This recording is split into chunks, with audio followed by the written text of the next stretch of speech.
ভগবান শ্রীকৃষ্ণের হাতে থাকে যে শঙ্খ, সেই শঙ্খ নিয়ে এই গ্রামের বেশিরভাগ মানুষের রুটি রুজি চলছে।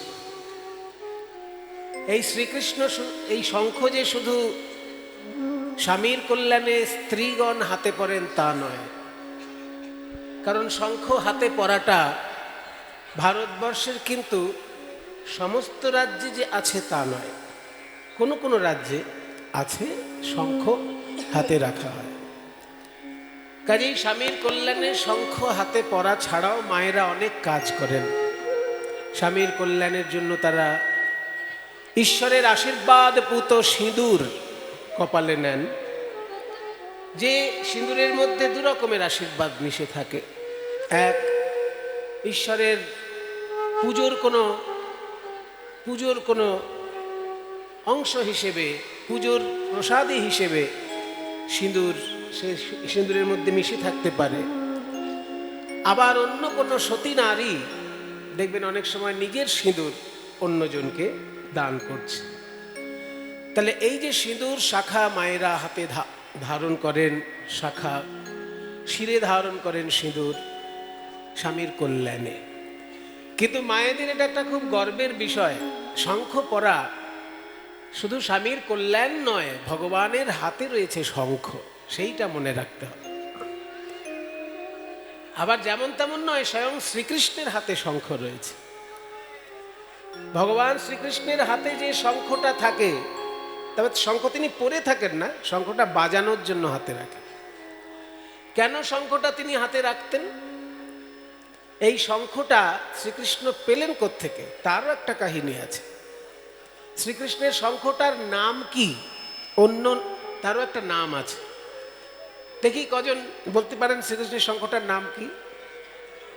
হ্যাঁ, বেশ কয়েকজন দেখলাম উত্তর দিয়েছেন, খুব ভালো লাগলো। কারণ এই পাঞ্চজন্য শঙ্খ, যে নামটা আপনারা বললেন পাঞ্চজন্য, যারা জানেন না তারা মুখস্থ করে নিন। পাঞ্চজন্য শঙ্খ। পাঞ্চজন্য শব্দটা এসেছে পঞ্চজন থেকে। তবে এখানে পঞ্চজন মানে পাঁচজন নয়, একটা লোকেরই নাম ছিল পঞ্চজন।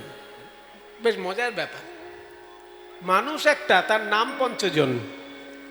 তবে সেই লোকটা খুব বদমাশ প্রকৃতির লোক ছিল। পঞ্চজন নামে একজন অসুর ছিল। সে করেছিল কি, মুনি ঋষিদের যজ্ঞ লণ্ডভণ্ড করে দিয়ে, মানুষের ক্ষতি সাধন করে দিয়ে সমুদ্রের মধ্যে ওই শঙ্খটার ভিতরে গিয়ে লুকিয়ে থাকত। ওই শঙ্খর ভিতরে লুকিয়ে থাকতো পঞ্চজন অসুর। অসুরের নাম পঞ্চজন। আর সেই পঞ্চজন অসুর যখন সমুদ্রের ভিতরে গিয়ে লুকিয়ে, মানে আন্ডারগ্রাউন্ড একটা, সেই যেমন দেশের নেতারা করে না আন্ডারগ্রাউন্ডে থাকা, যুদ্ধের সময় আমরা এখন তো শুনতে পাচ্ছি পেপারে নেতান্যাহু আন্ডারগ্রাউন্ডে। তারপরে ওই যে যিনি মারা গেলেন কিছুদিন আগে লেবাননে, কি নাম যেন, হামাসের কর্ণধার ছিলেন, হ্যাঁ লাদেনও ছিলেন বাংকারের মধ্যে, বাংকারের তলায় থাকে যুদ্ধ যখন কেউ থাকে। ঠিক তেমনি পঞ্চজন অসুর, যে অসুরটার নামই পঞ্চজন, সে যুদ্ধ করে লুকিয়ে থাকতো সমুদ্রের ভিতরে। বা সমুদ্রের ভিতরে গিয়ে তো যুদ্ধ করার ক্ষমতা কারণ নেই। সে ওই একটা বুদ্ধি বার করেছিল যে সমুদ্রের তলায় গিয়ে আমি শঙ্খের ভিতর লুকিয়ে থাকবো। তো ভগবান শ্রীকৃষ্ণ সেই অসুরকে বধ করে ওই শঙ্খটি নিয়ে চলে এসেছিলেন, এবং সেই শঙ্খটির একটি সংক্ষিপ্ত রূপ নাম দিয়েছিলেন পাঞ্চজন্য শঙ্খ। সেই শঙ্খ ভগবান শ্রীকৃষ্ণের হাতে থাকত, এবং এই পাঞ্চজন্য শঙ্খ তিনি হাতে রাখতেন কেন না, যখন তখন যুদ্ধ ঘোষণা করে দিতে পারতেন। ভগবান শ্রীকৃষ্ণের হাতে শঙ্খ ওই আরতির মঙ্গলধ্বনি হিসেবে ছিল না, যখনই দরকার হবে যুদ্ধ ঘোষণা করতে হবে। কারণ অশান্তি এমনভাবে তৈরি হয়, যুদ্ধের জন্য প্রস্তুত থাকতে হয়। আমরা থাকি না, সেই জন্য বারবার আমরা বিদেশিদের পদানত হয়েছি। আমরা শ্রীকৃষ্ণের শেখানো যুদ্ধ ভুলে গেছি। আমরা বুদ্ধদেবের প্রেমের বাণী, শান্তির বাণী এত বেশি করে অনুসরণ করে ফেলেছি যে আমরা বারবার বিদেশিদের কাছে পদানত হয়ে গেছি। আমরা যদি শ্রীকৃষ্ণের বাণী শুনতাম তাহলে আমাদের এতবার বিদেশিদের কাছে পদানত হতে হতো না। কি মুঘল আর কি ইরান তুরানের লোকেরা আর কি ব্রিটিশরা সবাই আজকে আমাদের পদানত থাকতো যদি আমরা শ্রীকৃষ্ণের বাণী অনুসরণ করতাম। আমরা শ্রীকৃষ্ণের বাণীটা একটু কম অনুসরণ করেছি আর বুদ্ধদেবের বাণীটা একটু বেশি অনুসরণ করে ফেলেছি। এইখানে আমাদের একটু মানসিক দ্বন্দ্ব তৈরি হয়ে গেছে। যুদ্ধ ভুলে গিয়ে যদি কেউ শান্তির বার্তা প্রচার করে তার কথা কেউ শুনতে চায় না, তাকে লোকে কাপুরুষ মনে করে। যুদ্ধের ক্ষমতা থাকবে অথচ শান্তির বাণী প্রকাশ করবে, তার কথা লোকে শুনতে বাধ্য হয়। মনে করুন আমার যুদ্ধ করার ক্ষমতা আছে, কিন্তু আমি সবসময় শান্তির কথা বলছি, যুদ্ধ আমি করছি না, তবে তো লোকে আমার কথা শুনবে। আর আমার যুদ্ধ করার ক্ষমতাই নেই, আপনি একটা থাপ্পড় আমাকে দিলে আমার আর কিছু করার নেই, তাহলে আমার মুখে শান্তির বাণী কেউ শুনবে? আপনি যদি আমাকে একটা থাপ্পড় দেন, আমার যদি দুখানা থাপ্পড় দেওয়ার ক্ষমতা থাকে, তবে তো আমার মুখে শান্তির বাণী লোকে শুনবে। এত নাহলে আপনি আমায় থাপ্পড় দিয়েই চলেছেন আর আমি বলছেন শান্তি চাই, শান্তি চাই, শান্তি চাই, লোকে কেন শুনবে আমার কথা? এইগুলো আমাদের বুঝতে ভুল হয়েছে, এবং বুঝতে ভুল হয়েছে আজকে 50-100 বছরের মধ্যে নয়, কয়েক হাজার বছর ধরে। কারণ 2500 বছর আগে বুদ্ধদেব শান্তির বাণী প্রচার করেছেন, 2500 বছর আগে। আর তারও কিছু হাজার বছর আগে শ্রীকৃষ্ণ তার বাণী প্রচার করেছে। শ্রীকৃষ্ণের বাণীটা কি? যে অবশ্যই শান্তি চাই, অবশ্যই সম্প্রীতি চাই, কিন্তু আমার আত্মসম্মান বিকিয়ে দিয়ে নয়। অবশ্যই শান্তি থাকবে, অবশ্যই সম্প্রীতি থাকবে, কিন্তু আমার আত্মসম্মান বিকিয়ে দিয়ে শান্তি আর সম্প্রীতির কোনো মানে হয় না। তাই যুদ্ধ করার ক্ষমতা অর্জন করতে হবে, কিন্তু যুদ্ধ করব না এই কথাও প্রচার করতে হবে। যদি কেউ গায়ে পড়ে যুদ্ধ করে তাকে ছাড়ব না, এইটা হচ্ছে শ্রীকৃষ্ণের বাণী। অর্জুনকে শিখিয়েছিলেন এই বাণী, বলেছিলেন তুমি যে যুদ্ধ করতে চাইছো না তোমার প্রতিপক্ষের সঙ্গে, কারণ অর্জুনের বিরুদ্ধে যারা ছিলেন তারা অর্জুনের হয় গুরুদেব নয় গুরুজন। এমনি তো সমবয়স্ক ভাই বোন অনেকেই আছে, ভাইরা তো অনেকেই আছে, কিন্তু গুরুদেবও আছে তার মধ্যে মিশে। এবার আমার শত্রুপক্ষের মধ্যে যদি আমার গুরুদেব থাকেন, আমি যুদ্ধ করতে পারবো? আমার শত্রুপক্ষের মধ্যে যদি আমার গুরুজন থাকেন, গুরুদেব এবং গুরুজন, গুরুদেবকে দ্রোণাচার্য আর গুরুজনকে ভীষ্ম। ভীষ্মের উপরে তো আর বড় গুরুজন কৌরব পাণ্ডবদের মধ্যে কেউ ছিল না, ভীষ্ম সব থেকে বড় গুরুজন। তাহলে গুরুজনও রয়েছেন কৌরবের মধ্যে, আবার গুরুদেবও রয়েছেন কৌরবদের মধ্যে, সেখানে অর্জুন যুদ্ধটা করবে কি করে? তখন শ্রীকৃষ্ণ বললেন যে গুরুদেব হন আর গুরুজন হোক, তিনি যদি অন্যায়ের সমর্থন করেন তার সঙ্গে তোমায় যুদ্ধ করতেই হবে।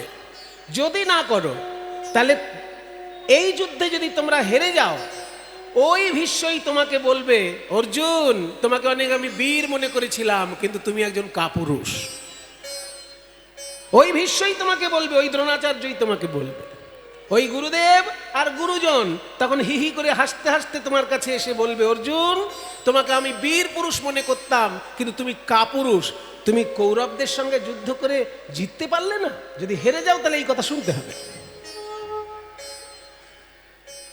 কাজেই অন্যায়ের পক্ষে যদি গুরুদেবও থাকে তার সঙ্গে যুদ্ধ করতে হবে, গুরুজন যদি থাকে তার সঙ্গে যুদ্ধ করতে হবে। কিন্তু এই সব বাণী আমরা ভুলে গেছিলাম। কেন না, মাঝখান থেকে হঠাৎ বুদ্ধদেব উদয় হয়ে বললেন ওসব যুদ্ধ টুদ্ধ কিচ্ছু দরকার নেই, শুধু শান্তি চাই, শুধু শান্তি চাই। যুদ্ধ খুব খারাপ জিনিস, অবশ্যই যুদ্ধ খারাপ জিনিস, কিন্তু আমি শুধু শান্তি চাইবো আর আমার প্রতিবেশী সবাই শুধু যুদ্ধ চাইবে, তাহলে কি করে হবে? আমার সঙ্গে তো আমার প্রতিবেশীকেও শান্তি চাইতে হবে। তাহলে সবাই যদি যুদ্ধ চায় তখন আমি যুদ্ধ করতে বাধ্য, তাই যুদ্ধ করব। এটা হচ্ছে শ্রীকৃষ্ণের বাণী, যে অফেন্সিভ নয়, ডিফেন্সিভ ওয়ার্ড। অফেন্সিভ কি? কাউকে অকারণে আক্রমণ করা, আর ডিফেন্সিভ কি? কেউ আক্রমণ করলে তাকে প্রতিহত করা। যে যুদ্ধ করাটা অন্যায় কখন? যখন অফেন্সিভ। আপনার ক্ষমতা আছে, তাই আপনি একটা দুর্বল দেশের উপর যুদ্ধ করে দিলেন, এটা অফেন্সিভ ওয়ার। কারণ আপনার ক্ষমতা দেখিয়ে আপনি দুর্বল দেশটাকে জয় করে নিলেন, এটা অন্যায়। কিন্তু একটা শক্তিশালী দেশ যদি একটা দুর্বল দেশকে অন্যায় করো, যুদ্ধ করে, তখন সেই দুর্বল দেশটা যদি শক্তিশালী দেশের বিরুদ্ধে যুদ্ধ করে, তার হচ্ছে ডিফেন্সিভ ওয়ার। কারণ যুদ্ধটাকে প্রতিহত করার জন্য তাকে যুদ্ধ করতে হচ্ছে। তাই সনাতন ধর্মের শিক্ষা হচ্ছে বৈজ্ঞানিক, সায়েন্টিফিক। কারণ সনাতন ধর্ম বলছে না যে তুমি শুধু মার খেয়ে যাও আর শান্তির বাণী প্রচার করে যাও। সনাতন ধর্ম বলছে মার খেয়ে শান্তির বাণী প্রচার করো না, শান্তির বাণী প্রচার করো, কিন্তু কেউ মার দিলে তাকে ছেড়ো না। কেউ মার দিলে যেন ডবল মার দেওয়ার ক্ষমতা তোমার থাকে। এটা হচ্ছে সনাতন ধর্ম।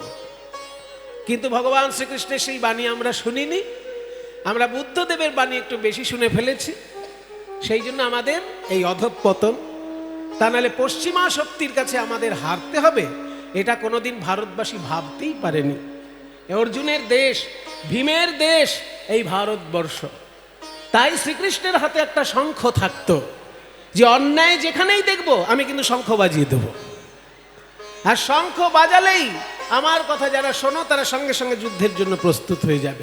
যুদ্ধের জন্য তোমরা রীতিমতো প্রস্তুত হয়ে যাবে। শঙ্খধ্বনি তখন আরতির অঙ্গ হিসেবে ব্যবহার হতো না, যুদ্ধ ঘোষণা হিসেবে ব্যবহার হতো। আপনারা মহাভারতের যদি কেউ সিরিয়াল দেখে থাকেন টিভিতে, সেই সময় দেখবেন। এখন তো সব ইউটিউবে পাওয়া যায়, মহাভারতের সিরিয়াল এখন ইউটিউবেও দেখতে পাওয়া যায়। দেখবেন যেদিনই যুদ্ধ ঘোষণা হচ্ছে অমনি শঙ্খ বাজিয়ে হচ্ছে, যুদ্ধ শেষ হচ্ছে সেটাও শঙ্খ বাজিয়ে শেষ হচ্ছে। কাজেই ভগবান শ্রীকৃষ্ণের বাণী খুব সায়েন্টিফিক, যে তুমি যুদ্ধ করবে না, নট অফেন্সিভ, কিন্তু ডিফেন্সিভ তোমাকে থাকতেই হবে। কেউ যদি তোমার প্রতি অন্যায় করে তাকে তুমি ছেড়ে কথা বলবে না। তাই ভগবান শ্রীকৃষ্ণের হাতে থাকে সেই শঙ্খ। মাতৃজাতির মধ্যে দরকার সেই শক্তি। যদি মাতৃজাতির মধ্যে ওই শঙ্খ নিয়ে ওই শক্তি জেগে যায়, তাহলে আরজিকরের ঘটনা আর বারবার ঘটবে না। যে শঙ্খ ভগবান শ্রীকৃষ্ণের হাতে যে কারণে ছিল, সেই শঙ্খই মাতৃজাতির হাতে আছে, কিন্তু অলংকার হিসেবে আছে, যুদ্ধ ঘোষণা হিসেবে নয়।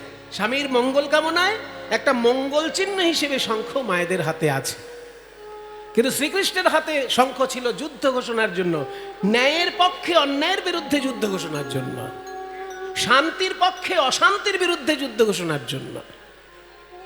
আর এই বোধ থেকে যদি শঙ্খ পরা কোনো মায়ের মধ্যে চলে আসে যে আমার এই শঙ্খ হচ্ছে শ্রীকৃষ্ণের শঙ্খ, যেখানে অন্যায় দেখবো সেখানে তেড়ে ফুড়ে লড়াই করব, এটা যদি মায়েদের মধ্যে একবার জেগে যায়, তাহলে কিন্তু আরজিকরের মতন পাশবিক ঘটনা আর বারবার ঘটবে না। সেই জন্য জাগরণ দরকার। মাতৃজাতি কেন এগুলো করছেন সেটা জানা দরকার। আপনারা জানেন অনেকেই, কিন্তু যদি নাও জানেন তাহলে কীর্তনের আসর থেকে সেগুলো আপনারা জ্ঞান অর্জন করে নিতে পারেন। যে ভগবানের হাতে রয়েছে এই শঙ্খ, এই আমি শঙ্খ পড়ছি শুধু অলংকার হিসেবে নয়, আমার হাতের শঙ্খ হচ্ছে ভগবানের হাতের শঙ্খ। আর ভগবান কি বলেছেন? অন্যায়ের সঙ্গে কখনো আপোষ করবে না, ধর্ম পালন করবে, ধর্মকে মাথার উপর রাখবে, কিন্তু অন্যায় যদি তোমার গুরুদেবও করেন, গুরুজনও করেন, তার সঙ্গে আপোষ করা চলবে না। এটাই ভগবান শ্রীকৃষ্ণের শিক্ষা।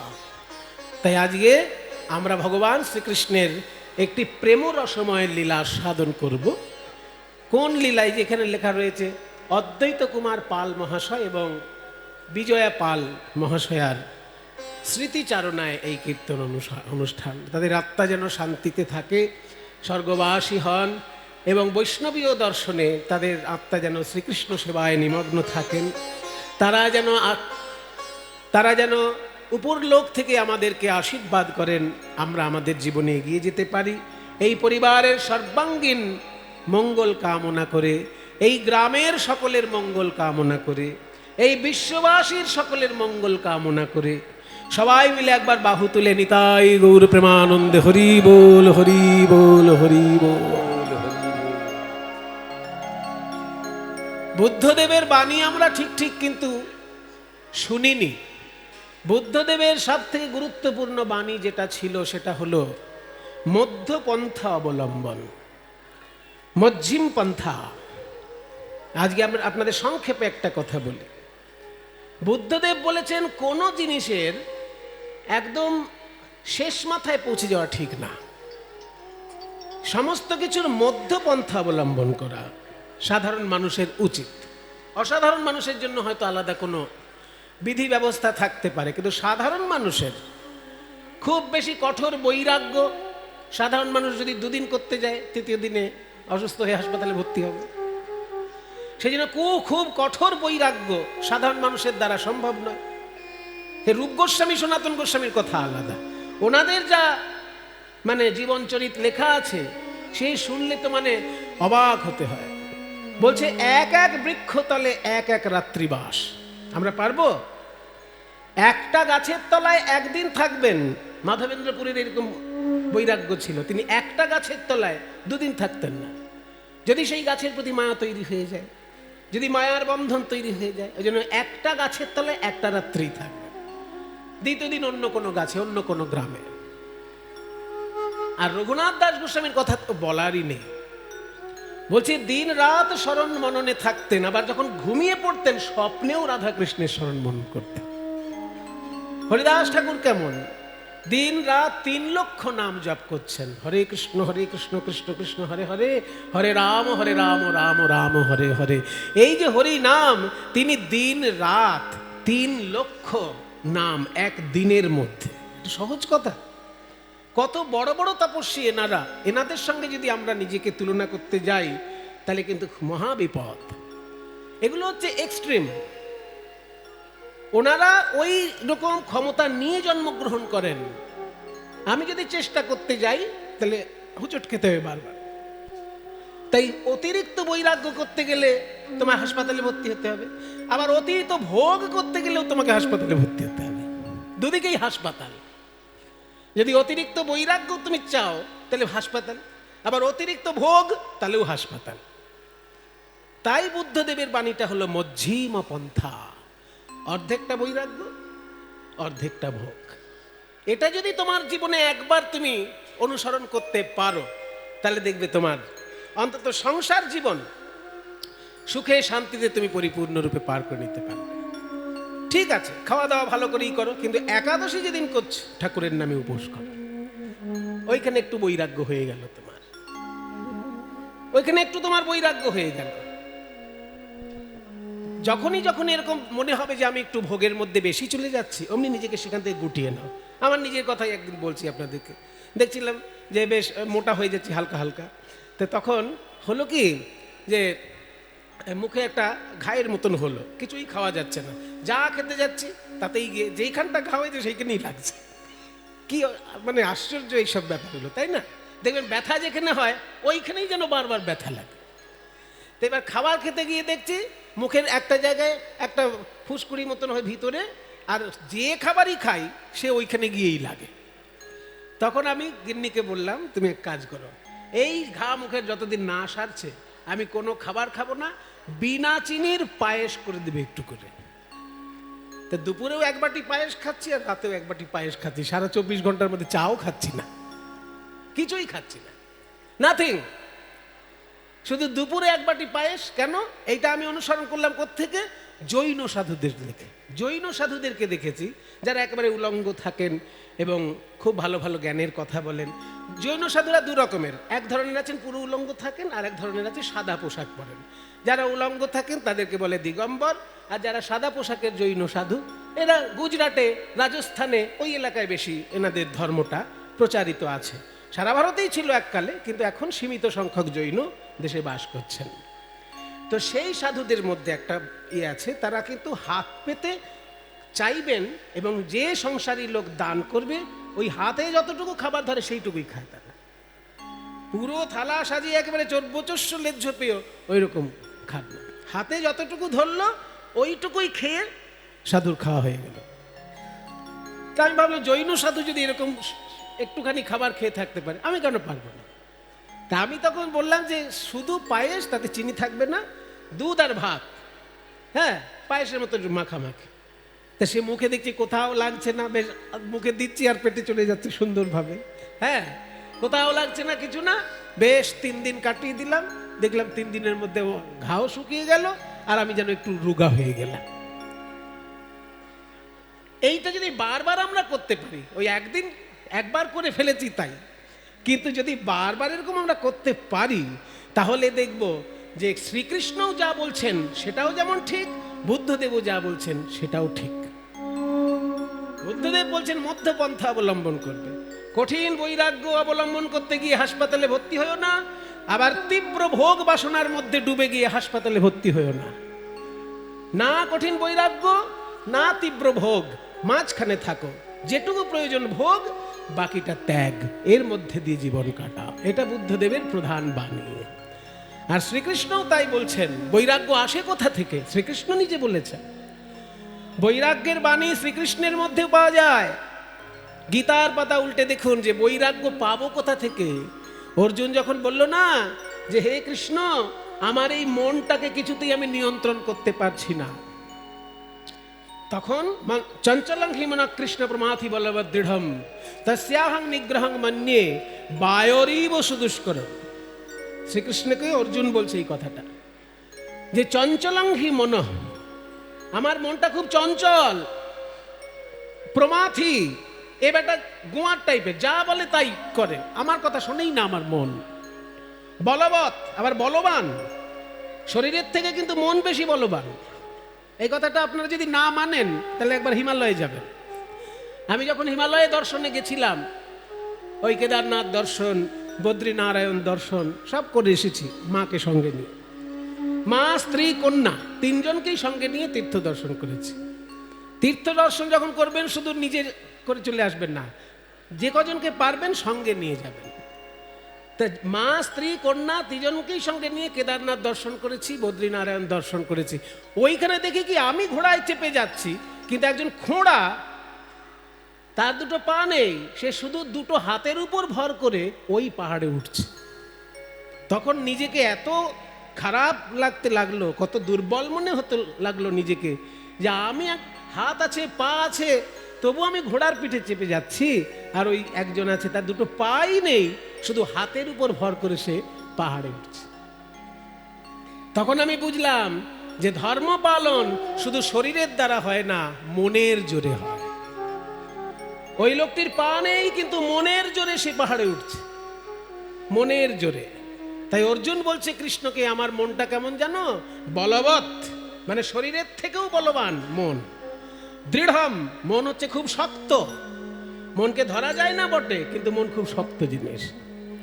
তস্যাহম নিগ্রহম, সেই মনটাকে নিয়ন্ত্রণ করা, মন নিয়ে আমি মনে করি, বায়োরিব সুদুষ্করম, ভয়ঙ্কর তীব্র বাতাসকে যেমন নিয়ন্ত্রণ করা যায় না, তেমনি এই মনকেও নিয়ন্ত্রণ করা যায় না।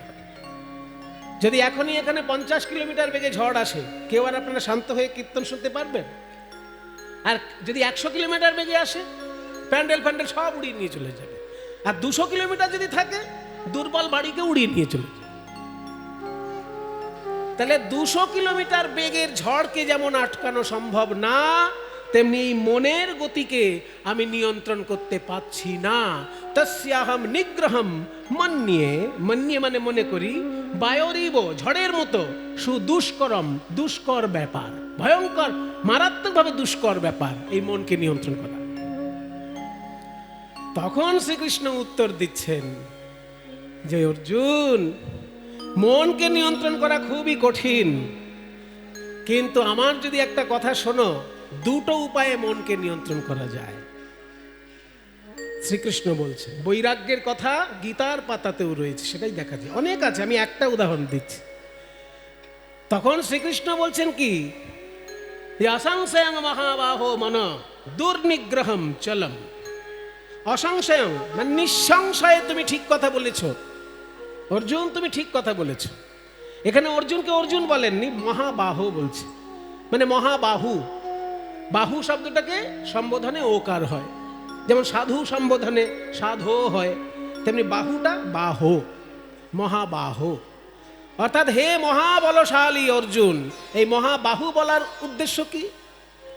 যে বাহুবল তোমার যতই থাকুক, মনের উপর নিয়ন্ত্রণ করা বাহুবলের কম্য নয়।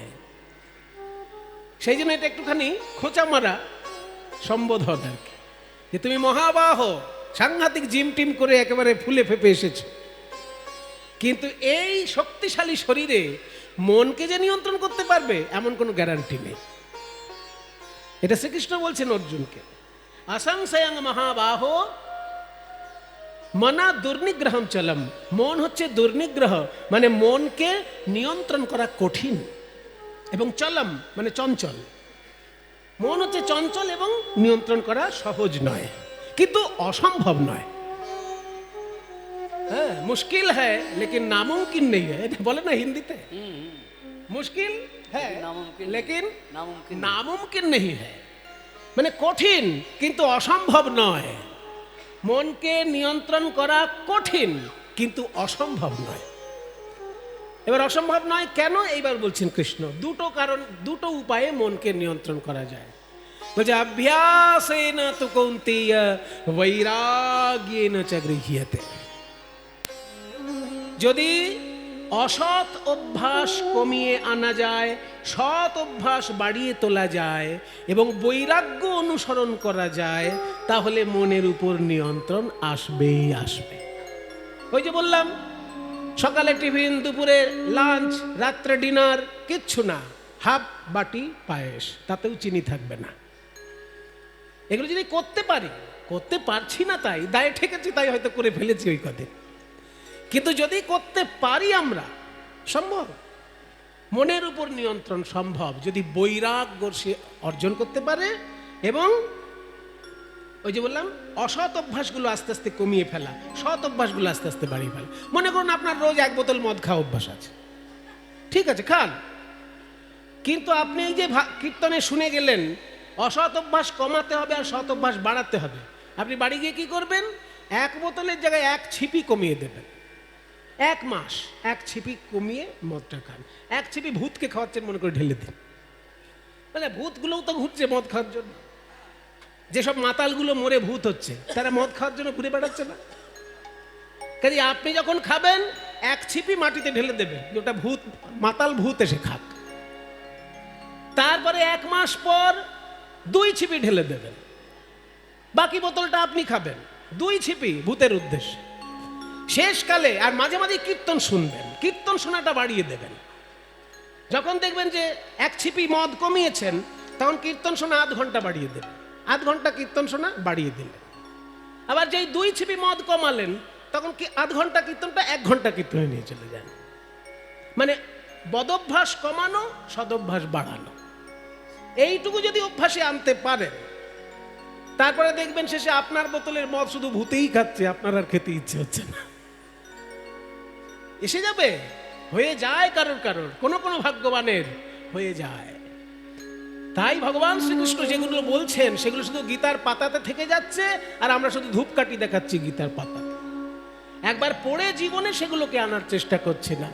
আমি কখনো কখনো একটু আনার চেষ্টা করেছি, তাতেই আমার জীবন ধন্য বলে মনে হচ্ছে। আপনাদেরও জীবন ধন্য হবে।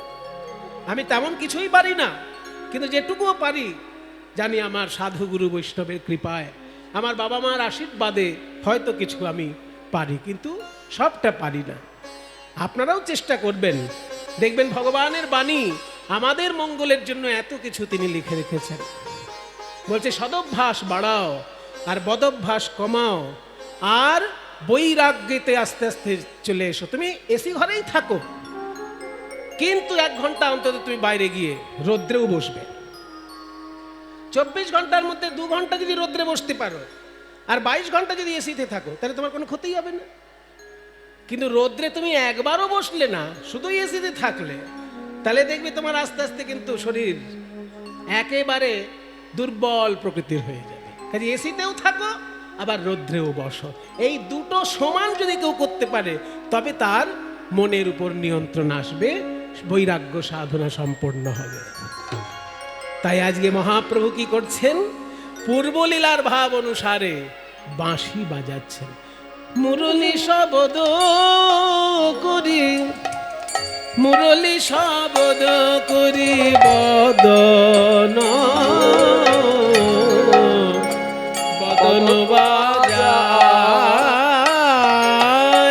ও মুরলি শবদ করি, মুরলি শবদ করি বদন, বদন বাজা। গৌরাঙ্গ মহাপ্রভুর কথা বলতে গেলে এমন একটা কথা এখন বলবো, যারা গৌরাঙ্গ মহাপ্রভুকে খুব ভালোবাসেন তারা কিন্তু আমার উপর রাগ করতে পারেন, কিন্তু আমার করার কিছু নেই। পদাবলিতে যা আছে আমি তাই বলবো। তো পদ পড়ে যা পেয়েছি সেটাই তো বলবো। বলছে মহাপ্রভু আজকে পূর্বলীলার ভাব অনুসারে মুখ দিয়ে বাঁশির সুর বার করছেন। এখন মুখ দিয়ে বাঁশির সুর করাটা কেমন? এই মনে করুন কলেজের আশেপাশে যেসব অল্প বয়স্ক ছেলে মেয়েরা ঘুরে, বা সিনেমা হলের আশেপাশে যেসব অল্প বয়স্ক ছেলেরা থাকে, তারা মুখ দিয়ে একটা বাঁশির সুর বার করে না? মনে করুন একটা সুন্দর মেয়ে সেজে গুজে যাচ্ছে, আর পাশ থেকে একটা অল্প বয়স্ক ছেলে, মানে বাচ্চা নয়, কিশোর যুবক এইরকম যারা, তারা মুখ দিয়ে একটা আওয়াজ করলো বাঁশির মতো। ওটাকে কি বলে? সিটি দেওয়া, সিটি বা শীষ দেওয়া। তো এই যে শীষ বা সিটি এটা দিচ্ছে যুবক ছেলে, যখন দিচ্ছে তখন আমরা তাকে বকা দিচ্ছি। আর আজকে কীর্তনে বলছে মহাপ্রভু কিন্তু মুখ দিয়ে ওই আওয়াজ বার করছে। তাহলে আপনারা এখন লাঠিসোঁটা নিয়ে আসবেন না আমার উপর। আমার করার কিছু নেই, পদাবলী বলছে এই কথা। তবে হ্যাঁ, পার্থক্য তো একটা আছেই। একটা ছোকরা ছেলে যদি মুখ থেকে ওই সুর বার করে, সে সাধারণত চটুল সিনেমার গানগুলো বাজায়, তাই না? চটুল ধরনের, চট করে যাতে কোমরটা দুলে যাবে সেই ধরনের একটা সিনেমার গান হয়তো সে মুখ দিয়ে বাজায়। কিন্তু মহাপ্রভু যে মুখ দিয়ে বাঁশির সুর বার করছেন, কোন সুর? এমন এমন কিছু সুর মহাপ্রভুর যুগ থেকে আজ অব্দি এসেছে বাবা বাংলার বুকে, যেগুলো একবার শুনলেই মনটা ভরে যায়, তাকে আর চটুল সুরে উন্মাদ করতে পারে না। সেরকমই তো একটা সুর বাজাবেন। ভজ শ্রীকৃষ্ণ, কহ শ্রীকৃষ্ণ, লহ শ্রীকৃষ্ণের নাম রে। ভজ শ্রীকৃষ্ণ, কহ শ্রীকৃষ্ণ, লহ শ্রীকৃষ্ণের নাম রে। যে জনা শ্রীকৃষ্ণ ভজে, সে হয় আমার প্রাণ রে। যে জন শ্রীকৃষ্ণ ভজে, সে হয় আমার প্রাণ রে। এত সুন্দর সুর বাজাচ্ছেন মহাপ্রভু মুখ দিয়ে বাঁশির সুর। সারা নবদ্বীপের লোক অবাক, এত সুন্দর সুর কোথা থেকে আসছে? দিন গেলে হাসি কৃষ্ণ, যে বলে একবার রে, দিন গেলে হাসি কৃষ্ণ, যে বলে একবার রে, সে জন আমার হয়, আমি হই তার রে। সে জন আমার হয়, আমি হই তার রে। ভজ শ্রীকৃষ্ণ। মহাপ্রভুর মুখে এই সুর শুনে অবাক হয়ে যাচ্ছেন সবাই। নবদ্বীপের লোক এসে বলছে, ও নিমাই, ও নিমাই, একই সুর দিলে তুমি, আমরা সব সুর ভুলে যাচ্ছি এই সুর শুনে। তাই তোমার কাছে আমরা এই গান পেয়েছি, কৃষ্ণ নাম পেয়েছি, তাই আমরা কৃষ্ণ নাম যেমন করব তার সঙ্গে তোমার নামও গাইব। আমরা বলবো ভজ গৌরাঙ্গ, কহ গৌরাঙ্গ, লহ গৌরাঙ্গের নাম রে। ভজ গৌরাঙ্গ, কহ গৌরাঙ্গ, লহ গৌরাঙ্গের নাম রে। যে জন গৌরাঙ্গ ভজে, সে হয় আমার প্রাণ রে। জানা গো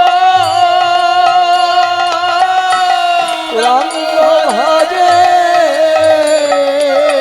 সে হয় আমার প্রাণ রে। যে জন গৌরাঙ্গ ভজে, সে হয়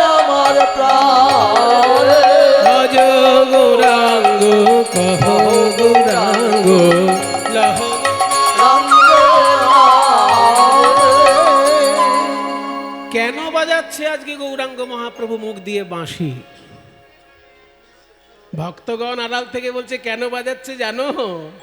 এনার বৃন্দাবনে বাঁশি বাজানো অভ্যাস ছিল, কিন্তু কলিযুগে যখন গৌরাঙ্গ হয়ে এসেছেন মুখে বাঁশি তো নেই, কিন্তু ভিতরে সুর আছে। সেই সুরই ভিতরে রয়েছে, কিন্তু মুখে বাঁশি নেই। তাই ভিতর থেকে সুরটা বেরিয়ে আসছে কণ্ঠ হয়ে। বাঁশি নেই, তাই বাঁশির সুর মুখ দিয়ে বার করছে। একে বলে অভ্যাস। অভ্যাস যোগ। মানুষ বলে না অভ্যাসের দাস। অভ্যাস যা হবে সেটা কিছু করার নেই। একটা অভ্যাসের উপর সুন্দর গল্প আছে। একজন ছিল একটা চোর, খুব ছোট্ট গল্প, একটু শুনে নেন, সমাজ শিক্ষামূলক। যে কয়লা যায় না ধুলে আর স্বভাব যায় না মলে। হ্যাঁ বাবা, অভ্যাসের দাস মানুষ, কিচ্ছু করার নেই। একজন ছিল চোর, সে চুরি ছাড়া কোনো কাজ পারে না। যতবার চুরি করতে গিয়ে পুলিশের কাছে ধরা পড়ে, আবার জেল থেকে ছাড়া পেলে চুরি করেন। এইবার কিন্তু সেই চোরটি খারাপ চোর নয়। মানে চোরটা করেছে কি, পয়সা ইনকাম করে ছেলেদেরকে মানুষ করেছে। 3টে ছেলে, একটা ছেলে মাস্টার হয়েছে, একটা ছেলে ডাক্তার হয়েছে, একটা ছেলে ব্যারিস্টার হয়েছে। একটা ছেলে ডাক্তার, একটা ছেলে মাস্টার, একটা ছেলে ব্যারিস্টার, 3টে স্টার। এবার সেই ছেলেগুলো যখন চাকরিতে যায়, পাড়ার লোকে কথা শোনায়, এই তোরা পড়াশোনা করে এত বড় বড় চাকরি করছিস, তোদের বাবা তো এখনো চুরি করছে। আর ছেলেগুলোর মাথাটা নিচু হয়ে যায়।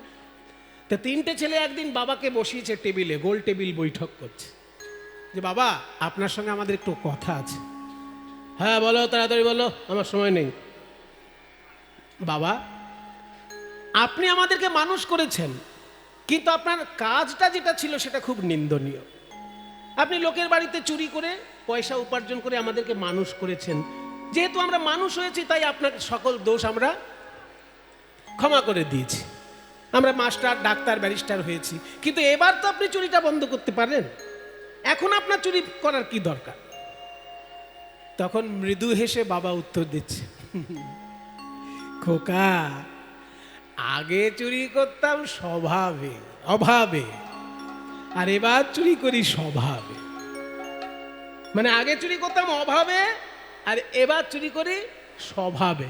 কাজে ওটা আমার প্রয়োজন নেই, তবু স্বভাববশত যাই, যা আসে। তখন ছেলেগুলো দেখলো বাবাকে তো বন্ধ করা যাবে না চুরি, তাই ছেলেগুলো একটা বুদ্ধি খাটিয়েছে। সকালবেলায় 3জন যখন একসঙ্গে অফিসে বেরোয়, বাবাকে বাড়ির ভিতরে রেখে বাইরে থেকে তালা দিয়ে দেয়, যে বাড়িতে যদি বাবা তালা বন্ধ থাকে চুরি করতে যেতে পারবে না। তাই ছেলেগুলো অফিসে যাওয়ার সময় বাবাকে বাইরে থেকে তালা। এবার ছেলেরা তালা দিয়ে চলে গেছে, বাবা তো আর চুরি করতে যেতে পারছে না। কিন্তু অভ্যাসবশত বাবা কি করছে, ওই ছোট ছেলের ঘর থেকে ঘড়িটা চুরি করে নিয়ে বড় ছেলের ঘরে রাখছে। বড় ছেলের ঘর থেকে পেনটা চুরি করে নিয়ে মেজো ছেলের ঘরে রাখছে। মানে নিজের বাড়ির মধ্যে এই ঘর থেকে ওই ঘর, ওই ঘর থেকে সেই ঘরে চুরি করে বেড়াচ্ছে, কারণ একে বলে অভ্যাস। ঠিক তেমনি ভগবানের বাঁশি বাজানো অভ্যাস ছিল দাপর যুগে, সেই ভগবানই কলি যুগে এসেছেন। বাঁশি নেই অথচ সুর আছে, তাহলে মুখ দিয়ে বেরোবে না। এসেছে ব্রজের বাঁকা কালো সখা, দেখবি আয় তোদের নদী। এসেছে তোদের বাঁকা কালো সখা, দেখবি আয় তোদের সোনার আয় আয় আয় তোদের নদিয়ায়। এসেছে তোদের বাঁকা কালো সখা, দেখবি আয় তোদের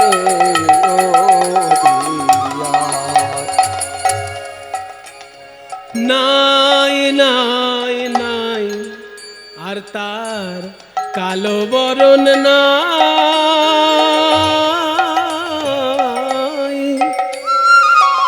এবার রাই অঙ্গে সঙ্গ পেয়ে গৌর হলো তাই, আর কালো বরণ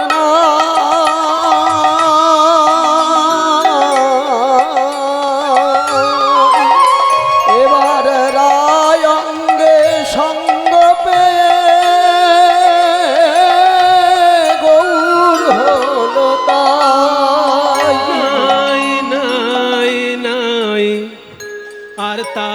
কালো বরণ না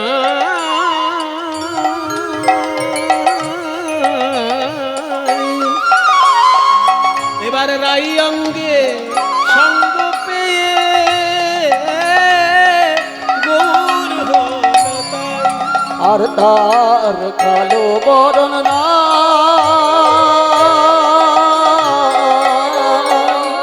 এবার রায় অঙ্গে সঙ্গ পেয়ে গৌর হলো তাই। ব্রজের ভাবের খেলা সেই ব্রজের প্রেমের খেলা সেই ব্রজের ভাবের খেলা খেলতে এসেছে হে ভাই। সেই ব্রজের ভাবের খেলা সেই ব্রজের রসের খেলা সেই ব্রজের ভাবের খেলা খেলতে এসেছে হে ঠাই। এসেছে ব্রজের বাঁকা কালো সখা তোদের এসেছে ব্রজের বাঁকা কালো সখা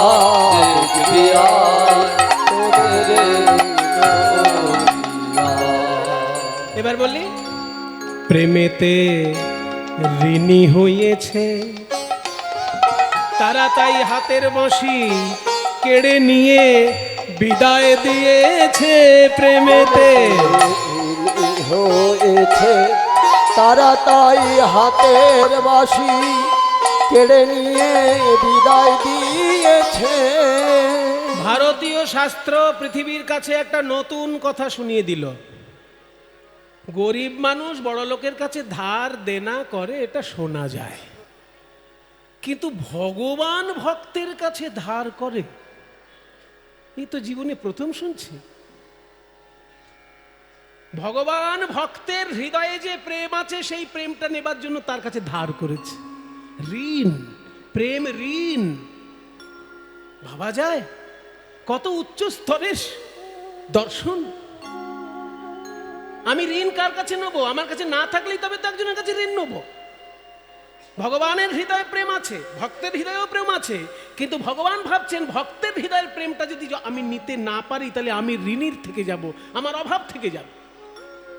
ওই জন্য রবীন্দ্রনাথ বলছেন না তাই তোমার আনন্দ আমার পর তুমি তাই এসেছো নিচে আমায় নইলে ত্রিভুবনেশ্বর তোমার প্রেম হতো যে মিছে। মানে আমার প্রেম যে আমার হৃদয়ের সম্পদ সেটা যদি তুমি না নাও তাহলে তুমিও পরিপূর্ণ রূপে সম্পূর্ণ হলে না। ওই জন্য ভগবান ভাবছেন যে আমার প্রেম তো আমার কাছে যা আছে আছে কিন্তু গোপী প্রেম কেমন আমি গোপী প্রেমের কাছে ঋণ নেব গোপীদের কাছে প্রেম ঋণ নেব। হে গোপীগণ আমাকে একটু প্রেম ধার দেবে কারণ তোমাদের প্রেমটা হচ্ছে আশ্রয় জাতীয় আর আমার প্রেম তো বিষয় জাতীয় দুটো দু রকমের প্রেম কিছু মনে করবেন না।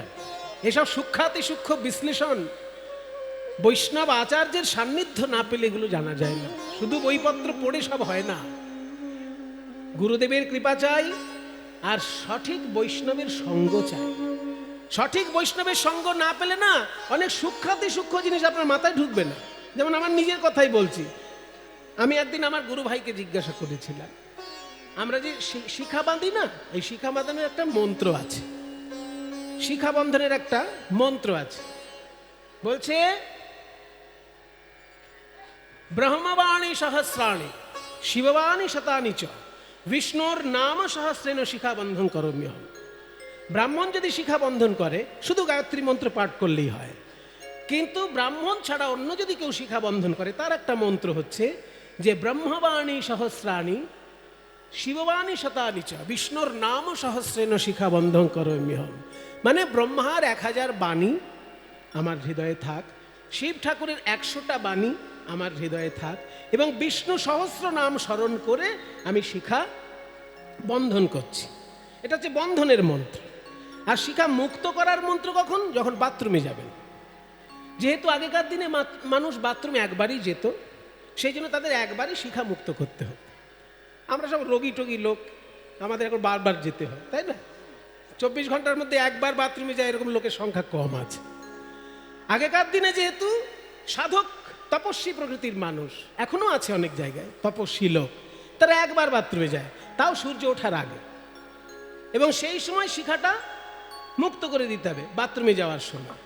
সেই শিখা মুক্ত করার একটা মন্ত্র আছে, সেখানে আমি প্রশ্ন করেছিলাম। বন্ধনের আমার কোনো প্রশ্ন ছিল না, মুক্ততে প্রশ্ন আছে। শিখা মুক্ত করার মন্ত্রটা হচ্ছে যে গচ্ছন্তু সকলা দেবা ব্রহ্মা বিষ্ণু মহেশ্বরা তিষ্ঠতু অত্র অচলা লক্ষ্মী শিখা মুক্তং করণ্যহম। এটা হচ্ছে মন্ত্র। তার মানে আমি এখন বাথরুমে যাব, একটা নোংরা জায়গায় যাব, সেই জন্য আমার দেহে যেসব দেবতা অবস্থান করছো তার একটু দূরে সরে দাঁড়াও, আমি স্নান টান করে আবার আসি, আবার আমার দেহে তোমরা এসো। এটা ভক্তের ভাব, নিজের দিক থেকে ভক্তের ভাব, যে যেহেতু বাথরুম একটা নোংরা জায়গা, সেই জন্য আমি ওখানে যাচ্ছি বলে দেবতাগণ যারা আছো আমার থেকে সরে যাও। এটা হচ্ছে শিখা মুক্ত করার মন্ত্রের বক্তব্য, যে গচ্ছন্তু সকলা দেবা, সব দেবতা চলে যাও। আবার বিশেষ বিশেষ স্পেশাল দেবতাদের নাম ধরে বলা হচ্ছে তোমরাও যাও। কে কে? ব্রহ্মা বিষ্ণু মহেশ্বরা, চলে যাও। বলছে তিষ্ঠতু অত্র অচলা, আস্তে, বাচ্চাকে একটু দূরে সরিয়ে নিন। তিষ্ঠতু অত্র অচলা লক্ষ্মী, এখানে শুধুমাত্র অচলা লক্ষ্মী বাস করো।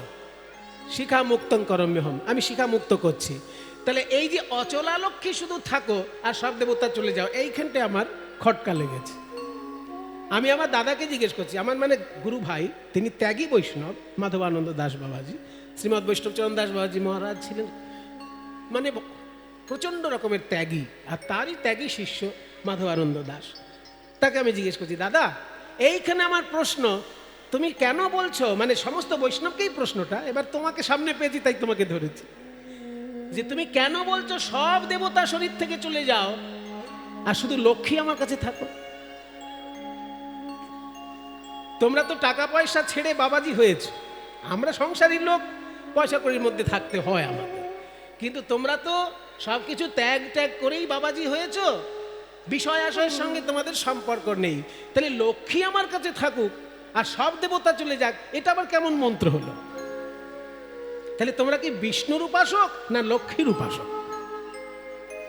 কারণ মন্ত্রের মধ্যে বলা হচ্ছে গচ্ছন্তু সকলা দেবা ব্রহ্মা বিষ্ণু মহেশ্বরা, ওখানে বিষ্ণুকে ইনক্লুড করে নেওয়া হয়েছে, যে বিষ্ণুও বেরিয়ে যাও আমার শরীর থেকে। তাহলে যে নামে আমি বৈষ্ণব, বৈষ্ণব কাকে বলে? যে বিষ্ণুর উপাসক। বৈষ্ণব শব্দের অর্থ কি? বিষ্ণুর উপাসক, বৈষ্ণব। তাহলে আমি বিষ্ণুকে দেহ থেকে বার করে দিলাম, বৈষ্ণব নাম ধরেছি, অথচ বলছি লক্ষ্মী আমার কাছে থাকো। তাহলে ব্যাপারটা কি হলো? এটা বলতে পারে মারোয়াড়ি যারা, তাই না, যারা সারাক্ষণ টাকা পয়সা নিয়ে যাদের কাজকর্ম, পয়সা ছাড়া যারা জগৎকে অন্ধকার দেখে, সেই সব লোক এইটা বলতে পারে যে ব্রহ্মা বিষ্ণু মহেশ্বরে চলে যাও, শুধু লক্ষ্মী থাক, কারণ পয়সা ছাড়া আমি জগৎ অন্ধকার দেখি। এটা ওদের কথা হতে পারে, একজন ত্যাগী বৈষ্ণবের মুখে এই কথাটা কেন হবে?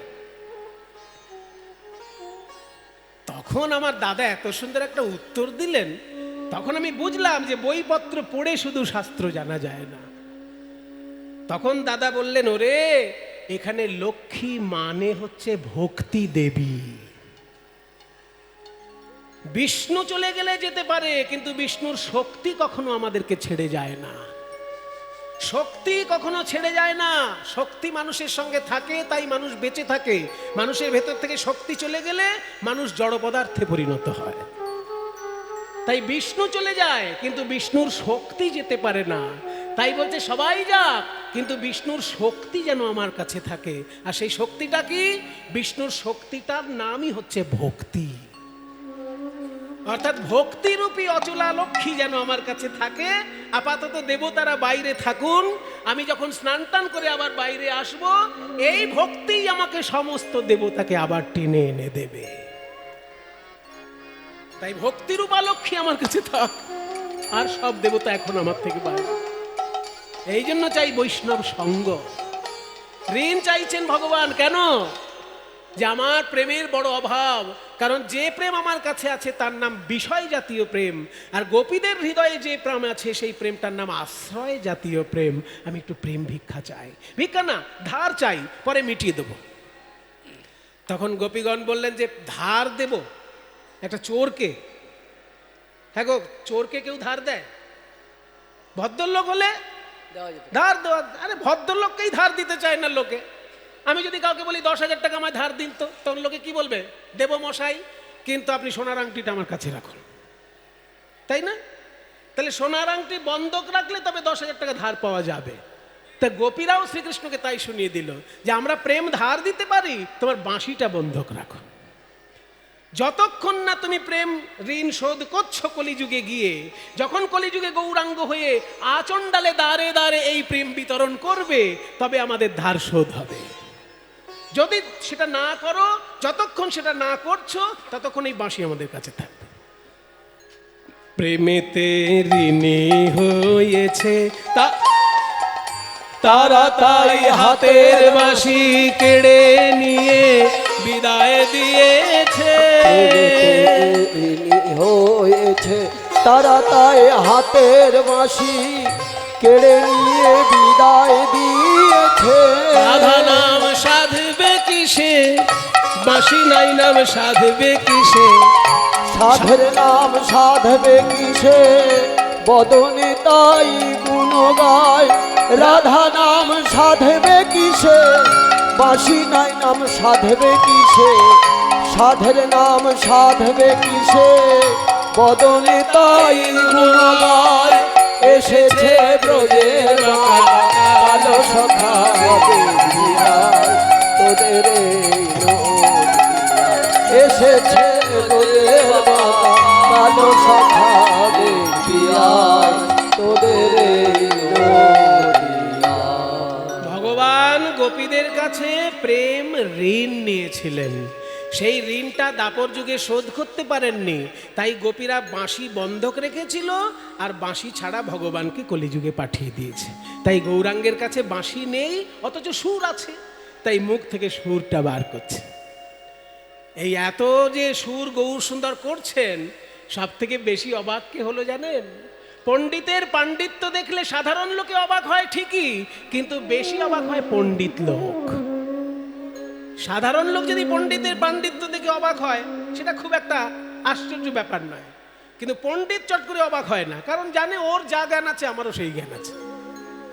কিন্তু যখনই একজন পণ্ডিত দেখে আমার থেকে দ্বিগুণ জ্ঞান এনার, তখন সেই পণ্ডিতও তার দিকে অবাক হয়ে তাকিয়ে থাকে। ঠিক তেমনি গৌরাঙ্গ মহাপ্রভু আজকে যখনই বাঁশি সুরে কণ্ঠ দিয়ে বার করছেন, মুখ দিয়ে বার করছেন, সবার আগে অবাক হলো গদাধর পণ্ডিত। পণ্ডিত গদাধর অবাক হয়ে বলছে, নিমাই, কঠিন কঠিন সংস্কৃত শ্লোক জলের মতো তুমি বুঝিয়ে দাও, এটা জানি, কিন্তু এত সুন্দর বাঁশির সুর কি করে বার করছো, এটা তো আমি পারছি না, আমাকে একটু শিখিয়ে দেবে? মুরলীর ধ্বনি, মুরলীর ধ্বনি, মুরলীর ধ্বনি শুনি প্রভুর প্রিয় গদাধর আইল রে। মুরলীর ধ্বনি, মুরলীর ধ্বনি শুনি প্রভু প্রিয় গদাধর আইল। এবার মুরলী শিখিব বলি, মুরলী শিখিব বলি বামে হে বামে দাঁড়াইল। ও মুরলী শিখিব বলি, মুরলী শিখিব বলি বামে বামে দাঁড়াইল। মহাপ্রভুর বাঁদিকে গিয়ে রাধারানীর ভঙ্গি নিয়ে বলে, একবার শিখাইয়ে দাও হে, আমায় শিখাইয়ে দাও হে, কেমন করে বাজাও বাঁশি শিখাইয়ে দাও হে, তুমি কেমন করে বাজাও বাঁশি শিখাইয়ে দাও হে, তুমি কেমন করে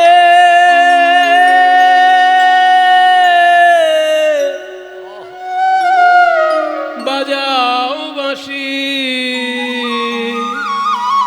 ও হে প্রাণের গৌর শশী, তুমি কেমন করে বাজাও বাঁশি, ও হে প্রাণের গৌর শশী, কেমন করে বাজাও গৌর বাঁশি, হে, গৌর হে, গৌর হে, গৌর হে,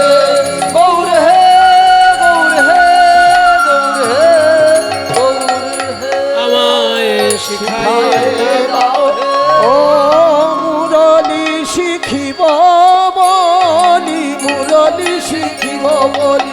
প্রভু বামে বামে দাঁড়াইল। পণ্ডিত লোক যদি কিছু আবিষ্কার করে আর কেউ যদি চট করে সেটা জানতে চায়, পণ্ডিত লোক জানিয়ে দেবে? চট করে জানিয়ে দেবে কি? যখন দেখবে আমার অনুগত তখন জানো। মনে করুন আমার কাছে কেউ যদি এসে বলে আমি একটু কীর্তন শিখতে চাই, জীবনে কীর্তনের আশেপাশে নেই, হঠাৎ কীর্তন শুনেছে, ভালো লেগে গেছে, ছেঁড়া প্যান্ট, মানে ওই যে আজকাল জিন্সের প্যান্ট হাঁটু বার করা এসব বেরিয়েছে না, ছেঁড়া জিন্সের প্যান্ট পরে এরকম ঠ্যাং নাচাতে নাচাতে কীর্তন শুনছে। কীর্তন শেষ হওয়ার পর আমার কাছে সুমনদা আপনার কীর্তনটা না হেভি লেগেছে, মায়েরে একটু শিখিয়ে দেবে না? তখন আমি হ্যাঁ ভাই আজকে থেকেই শুরু করে দিচ্ছি। বলবো আমি বলবো ভাই তোমার কীর্তন ভালো লেগেছে, এটা আমার সৌভাগ্য, কিন্তু তুমি কীর্তন শিখতে যখন আসবে তোমাকে কীর্তনের আদব কায়দা আগে শিখতে হবে। এই ছেঁড়া জিন্সের প্যান্ট পরে দাঁড়ালে কীর্তন শেখা হবে না। তুমি আগে ধুতি পরা অভ্যাস করো ভাই, কারণ তোমার পোশাক আশাক দেখে মানুষের যেন ভক্তি জাগে। তুমি এমন একটা পোশাক পরবে যে মানুষের ভক্তিটা নষ্ট হয়ে যাবে, সেই পোশাক অন্তত কীর্তন গান করো না, অন্য যা খুশি গান করো গে যাও। তাই আগে তুমি ধুতিটা পরে দাঁড়াতে শেখো, তারপর আমি তোমাকে নিশ্চয়ই কীর্তন শোনা। আমার কাছে যখন কীর্তন শিখতে আসবে ধুতি পরে আগে দাঁড়ানো শেখো, কারণ তুমি যদি কীর্তনের আসরে ধুতিটা ঠিক করে পরে দাঁড়াতে না পারো, ধুতির দিকে যদি তোমার বারবার মন থাকে, মন দিয়ে কীর্তন গাইতে পারবে? সেদিন আগে অভ্যাস করো এটা। তাই গদাধর বলছে যে প্রভু আমি বাঁশি শিখবো, গৌরসুন্দর বলছে শিখবো বললেই শেখানো যায় না, আগে আদব কায়দা জানা চাই। গদাধরের কথা শুনি প্রভু কহে হাসি হাসি, ও গদাধর আগে শেখো নাগর আলী, তারপরে শেখো বাঁশি। বলে নাগর আলী কি জিনিস? আরে নাগর আলী মানে নগরের সভ্যতায় যে অভ্যস্ত, অর্থাৎ স্মার্ট বয়। গ্রাম থেকে একজন যদি শহরে যায় তখন সে শহরের অনেক কিছু কালচার সে আস্তে আস্তে নিজের ভেতরে গ্রো করে। এই যে শহরের কালচারটা সে আস্তে আস্তে শিখলো, গ্রাম্য সভ্যতা থেকে নগরীয় সভ্যতায় সে অভ্যস্ত হলো। এই নগরীয় সভ্যতায় অভ্যস্ত যে ভদ্র ছেলে অভদ্র হলে চলবে না, সে যেটা গুন্ডা হয়ে গ্রামে ফেরত আসে, কারণ নগরে আবার গুন্ডাও থাকে। সেজন্য গ্রাম থেকে নগরে গিয়ে যদি গুন্ডা হয়ে ফেরত এলো তাহলে কিন্তু সেটাকে ধরবো না আমরা।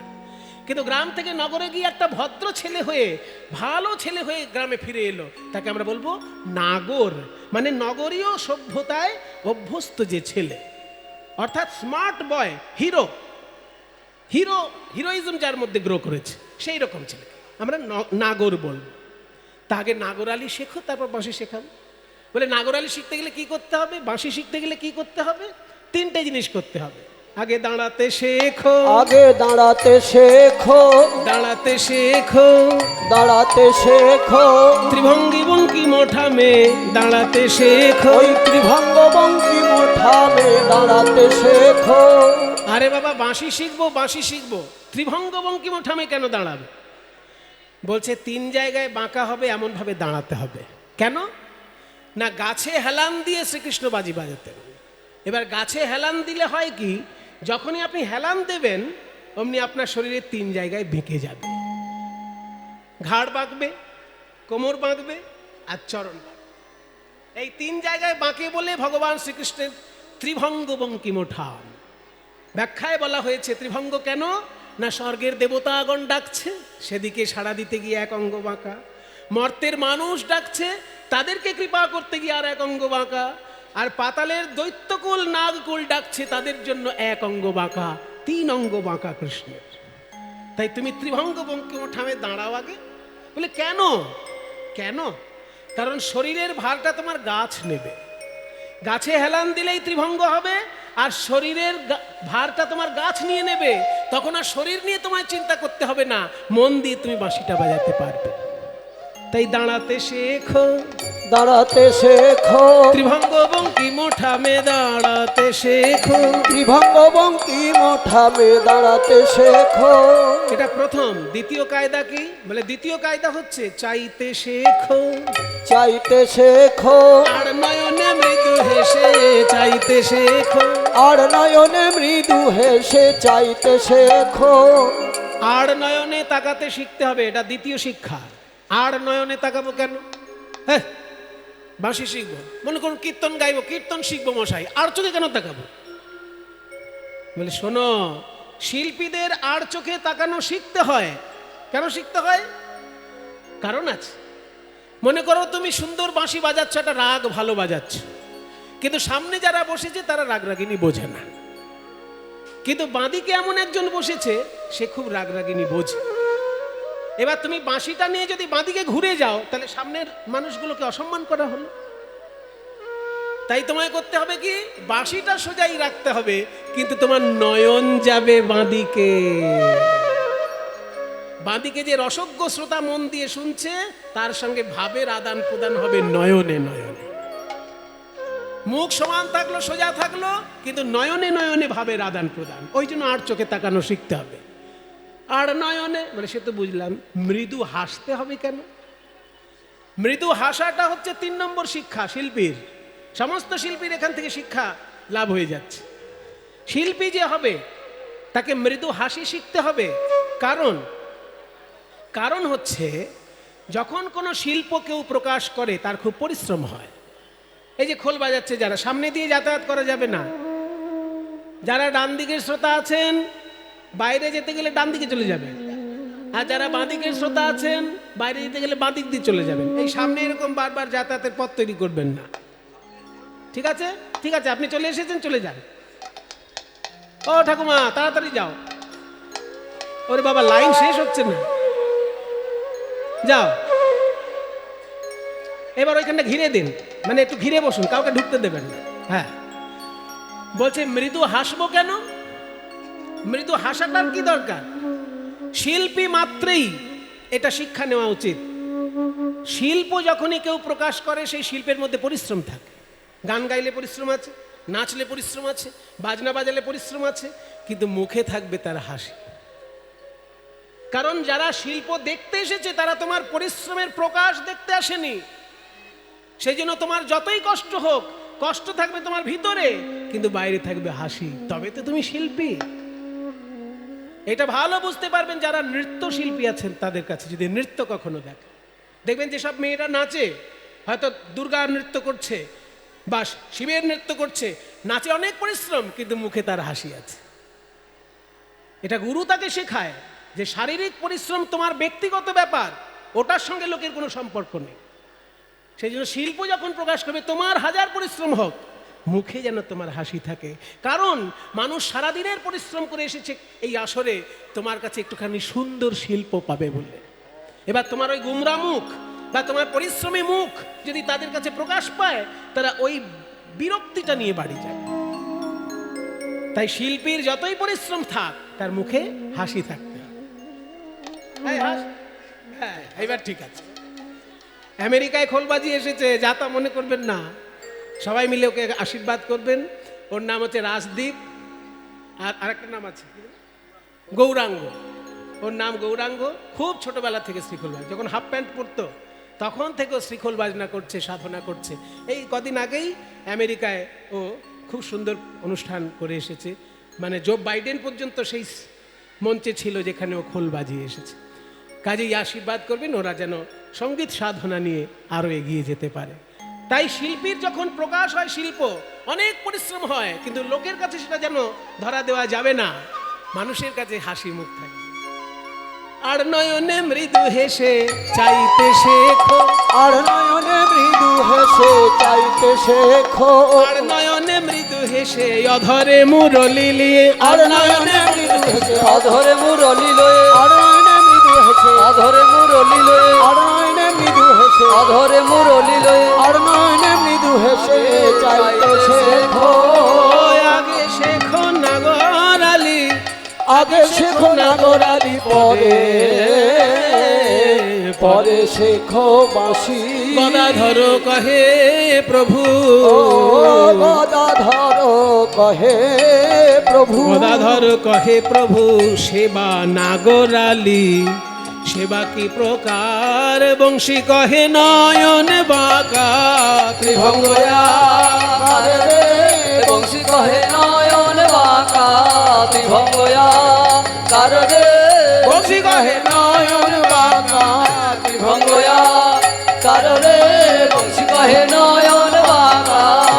অঙ্গ আর বংশী কহে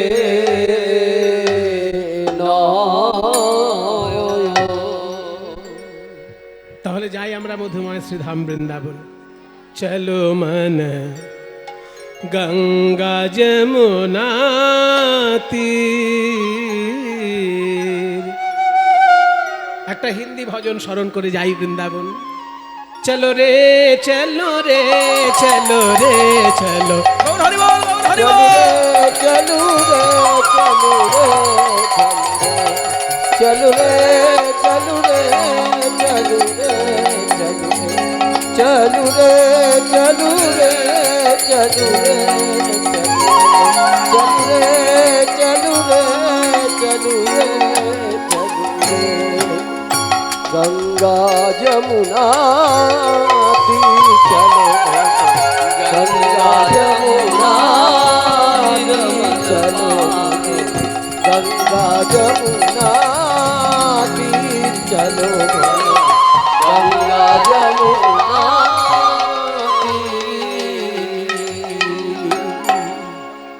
ओ गंगा यमुना निर्मल पानी, गंगा जमुना निर्मल पानी गंगा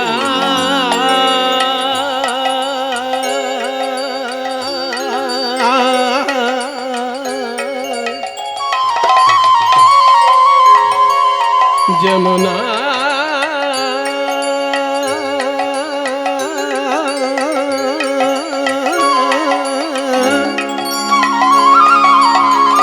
गंगा जमुना निर्मल पानी, गंगा जमुना निर्मल पानी। ओ भैया, जमुना के निर्मल पानी में नहाने से क्या होगा? जमुना के निर्मल पानी में नहाने से अपने 3 प्रकार की ज्वालाएं दूर हो जाती है। আমাদের জ্বালা যন্ত্রণাকে 3 ভাগে ভাগ করা হয় বাবা। আধি ভৌতিক, আধি দৈবিক, আধি আত্মিক। এই 3 রকমের জ্বালা যন্ত্রণা যমুনার জলে দূর হয়ে যায়। शीतल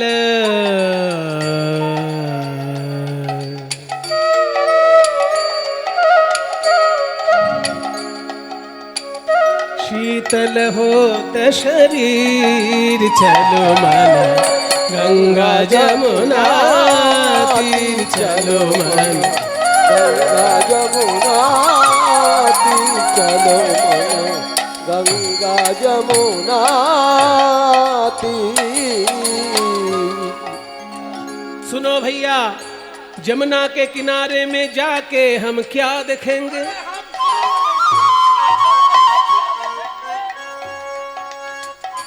बहुत अच्छा। जमुना के किनारे में जाके देखेंगे ओ बंसी बजावत नाचत कान्हा, बंसी बजावत नाचत कान्हा।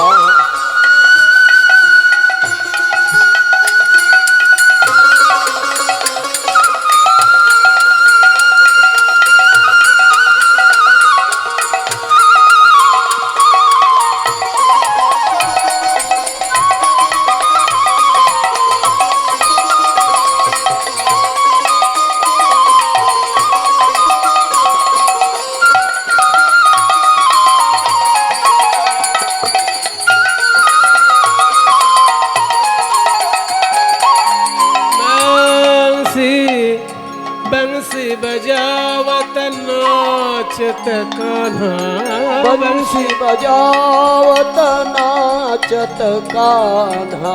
संग लिए बलबीर चलो मन गंगा जमुना तीर चलो मन गंगा जमुना तीर चलो मन गंगा जमुना तीर चलो मन गंगा जमुना तीर।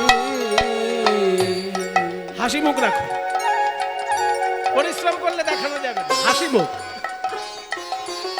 ও মীরা मोर मुकुट पीताम्बर शोहे, मोर मुकुट पीताम्बर शोभे। जो भगवान यमुना के किनारे में नाचते हैं वे देखने में कैसे हैं? जो भगवान यमुना के किनारे में नाच रहा है, उनके माथे पे मोर के मुकुट है, अंग में पीताम्बर है, मोर मुकुट पीताम्बर शोहे। मोर मुकुट पीताम्बर शोभे, मोर मुकुट पीताम्बर शोभे, मोर मुकुट पीताम्बर शोभे। और कानों में हीरे के कुंडल है, काने रोएছে হীরের কুণ্ডল, कुंडल झलकत हीर, चलो मन गंगा जमुना, चलो मन गंगा जमुना तीर, चलो मन जमुना तीर, जमुना तीर, जमुना तीर। ओ मीरा के प्रभु गिरधर नागर, मीरा के प्रभु गिरिधर नागर, गिरिधर नागर, गिरिधर नागर, गिरिधर नागर, गिरिधर नागर। मीरा के प्रभु गिरिधर नागर। ओ मीरा के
चरण कमल, चरण कमल, चरण कमल पर शीर, चलो मन गंगा जमुना तीर, गंगा जमुना तीर, चलो मन जमुना तीर, जमुना तीर, जमुना, जमुना तीर, जमुना तीर, जमुना, जमुना तीर, जमुना तीर, जमुना तीर। सवाई बोलो वृंदावन धाम की जय, राधा रानी की जय, गोस्वामी वृंद की जय, निज निज श्री गुरु महाराज की वृंदावन सखी भुवो वितनोति कीर्ति, यद्देवकी सुत पदाम्बुजलब्ध लक्ष्मी,